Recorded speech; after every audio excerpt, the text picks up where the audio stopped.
আলহামদুলিল্লাহ লা ইলাহা ইল্লাল্লাহ সুবহানাল্লাহ আলহামদুলিল্লাহ লা ইলাহা ইল্লাল্লাহ লা ইলাহা ইল্লাল্লাহ মুহাম্মাদুর রাসূলুল্লাহ।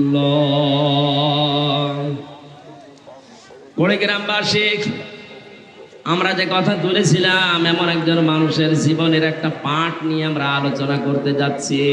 আল্লাহর পরে আকাশ আর জমিন না, যত জগৎ আল্লাহ বানিয়েছেন সব জগতে তার অবস্থান উপরে।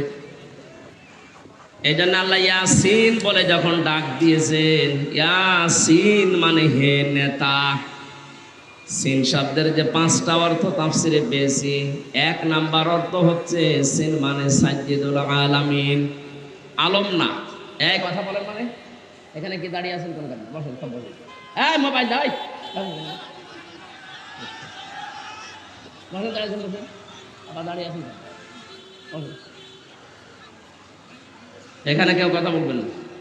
ওরা মোবাইলটা কেড়ে দেন, দেখে দেন, এদিকে দেন, দেন দেন,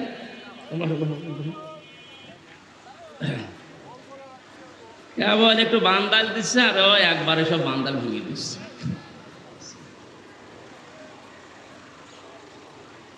অলিপুরবাসী, এই জন্য শুধুমাত্র এই পৃথিবীতে আমরা যারা আছি, আমরা আগে 228টা রাষ্ট্রের খবর জানতাম, এখন রাষ্ট্রের সংখ্যা 257টা। জাতিসংঘের আন্ডারে যারা আছে 195টা রাষ্ট্র, স্বাধীন পরাধীন মিলে। আরে এ আবার কি করে? এই মাহফিল দিনের বেলা যেগুলো আছে সব কাটে, লাগবে না। এইভাবে বেকার খালি আশা, আমাদের কষ্ট করা আর মানুষের গোনা হচ্ছে, তা কিছু বোঝানো যায় না। আমি এরপরে যদি কাউকে কথা বলতে দেখি, মোনাজাত করে নেন, আপনারা কথায় বলেন তো দেখি। সুবহানাল্লাহ আলহামদুলিল্লাহ লা ইলাহা ইল্লাল্লাহ সুবহানাল্লাহ আলহামদুলিল্লাহ লা ইলাহা ইল্লাল্লাহ লা ইলাহা ইল্লাল্লাহ মুহাম্মাদুর রাসূলুল্লাহ। এই জন্য শুধুমাত্র এই 257টা রাষ্ট্র পৃথিবী যা গঠিত, এইগুলোই না। আপনি যদি মঙ্গল গ্রহে বাস করেন, সেখানেও বিশ্ব নবী মুহাম্মাদুর রাসূলুল্লাহর আদর্শ আপনাকে মানা লাগবে। চাঁদের দেশে গিয়ে অনেকের এখন শুনছি জমি কিনতেছে, কেনেন। ওখানেও যদি বাস করেন, আপনাকে মুহাম্মাদুর রাসূলুল্লাহকে আদর্শ মানা লাগবে। চাঁদের দেশে, মঙ্গল গ্রহে, এই সমস্ত গ্রহ উপগ্রহে যদি বাস করে আল্লাহর নবী ছাড়া অন্য কাউকে মানা না যায়, যে পৃথিবীর জন্য তাকে আল্লাহ পাঠালেন, এই পৃথিবীতে তাকে বাদ দিয়ে কাকে অনুসরণ করে আপনি নাজাত পাবেন বলে মনে করছেন? আমার কথার অর্থ বুঝলে আমার মনে হয় ওয়াজ হয়ে গেছে। সুতরাং এই মুহূর্তে আজকে সিদ্ধান্ত নিয়ে যাবেন, বিশ্ব নবীর আদর্শ যারা মানে না, ও যদি আমার বাবাও হয় আমি ওরে মানি না। এটা ঠিক রাখবেন তো? না রাখবেন না আমি জানি, তারপরেও বলছেন আলহামদুলিল্লাহ। সামিয়ানার নিচে যারা বললেন যে হ্যাঁ ঠিক রাখবেন, সামনে যদি এরকম পজিশন আসে যে আল্লাহ রাসূলকে মানে না, অথচ আমার সামনে এসে দাঁড়িয়েছে আমার বাবা, আমার চাচা, মানবেন? বলেন বলেন, এটা কি দুনিয়ার বিষয়? না, আখিরাতের সাথে সম্পৃক্ত। এই জন্য আমি এটা আনলাম। কিয়ামতে আল্লাহ পাক যে বিচার ব্যবস্থা কায়েম করবেন, যে বিচার করার জন্য ডাকবেন, বিচারের প্রথম ধাপে আল্লাহ মানুষকে ডাকবেন একা একা, দ্বিতীয় ধাপে ডাকবেন তার নেতার সাথে। এই যে নেতার কথা বললাম, এই কারণে ইয়াউমা নাদউ কুল্লা উনাসিম বিইমামিহিম, সূরা বানী ইসরাঈলের ৭২ নম্বর আয়াতের প্রথম অংশে আছে। আল্লাহ বলেন কিয়ামতে প্রতিদিন মানুষকে দ্বিতীয় ধাপে আমি আল্লাহ ডাকবো আমার সামনে তার নেতার সাথে। আগে নেতা থাকবে, এরপরে কর্মী থাকবে। কি মনে হচ্ছে আপনার? আপনার বিবেককে এবার প্রশ্ন করেন তো। যে মানুষের আদর্শ মেনে এতদিন পর্যন্ত জীবন চালিয়েছেন, যার পেছনে স্লোগান দিয়েছেন, যার টাকা পয়সা মাল পানি আপনি খেয়েছেন, যাকে ভোট দেবেন বলে আশা করে আছেন, এই মানুষটা যদি কিয়ামতে আপনার সামনে দাঁড়ায়, আপনি তার পেছনে ওর যা সোরাত সিরাত, ওর যা আদর্শ, ওর যা চরিত্র আপনি তো জানেন। শুধুমাত্র এক পেশে করে না ভেবে নিরপেক্ষ দৃষ্টি দিয়ে বলেন, যে লোকটা আপনার সামনে দাঁড়িয়ে আছে, এই লোকটা যদি আল্লাহর সামনে দাঁড়ায়, আপনি তার পেছনে, আল্লাহ আপনাকে মাফ করবে বলে মনে হয়? দেখি এখনো বলছেন না। করে গ্রামবাসী বিবেক খাটান, বুদ্ধি খাটান। এটা দুনিয়ার বিষয় যদি হতো শুধু সত্যি আমি বলতাম না, আল্লাহর কসমে যে কোরআন শরীফ আমি বলতাম না। আমি কোরআনের এই চোখ লাগিয়ে দেখতে পাচ্ছি যে আপনি নিজেই বলছেন না, আপনি ধরা খাবেন।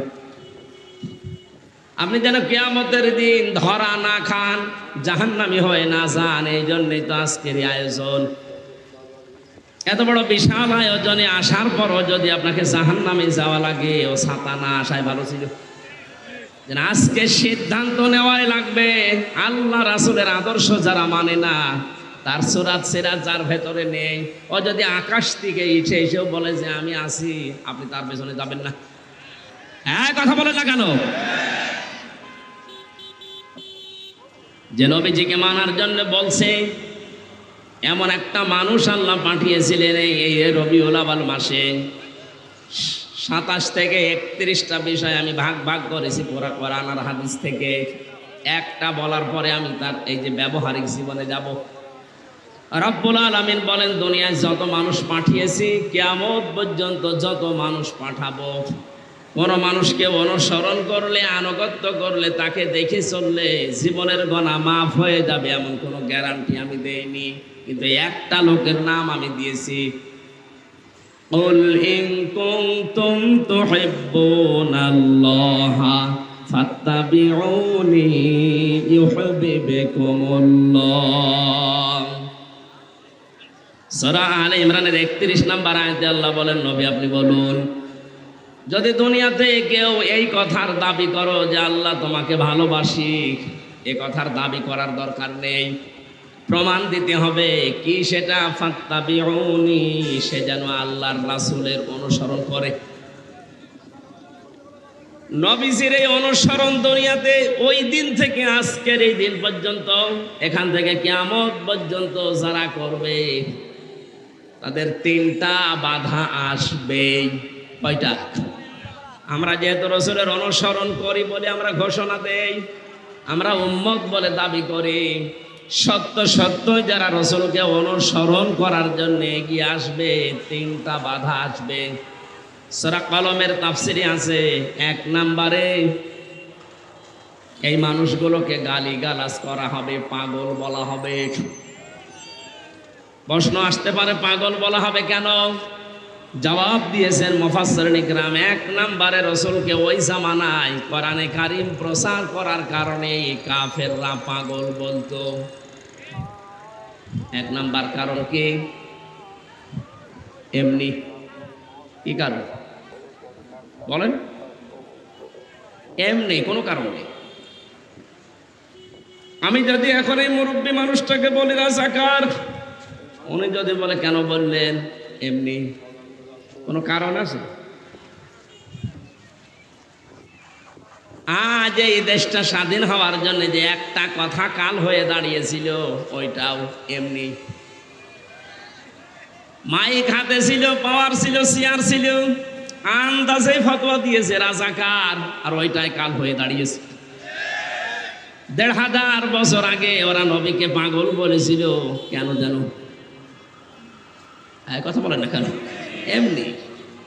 এই এমনি পাগল বলার পেছনে এত বড় ক্ষতি হয়ে যাবে আবু জেহেলও ভাবে নাই। বাইরের দেশ থেকে যারা হজে আসতো, নবীজি নিজে কোনোদিন প্রচার করেননি যে আমি আল্লাহর রাসূল, কিন্তু ওই সময় তার নামের আগে পরে এই পাগল শব্দটা লাগিয়ে প্রচার করেছিল আবু জেহেল।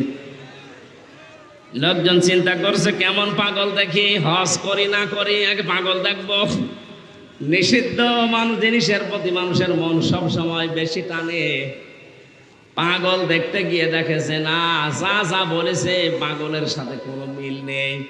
নবীজির এমন সুন্দর চুল আঁচড় দেওয়া ছিল, দেখলে মনে হতো সুন্দর করে কে যেন সাজিয়ে দিয়েছে।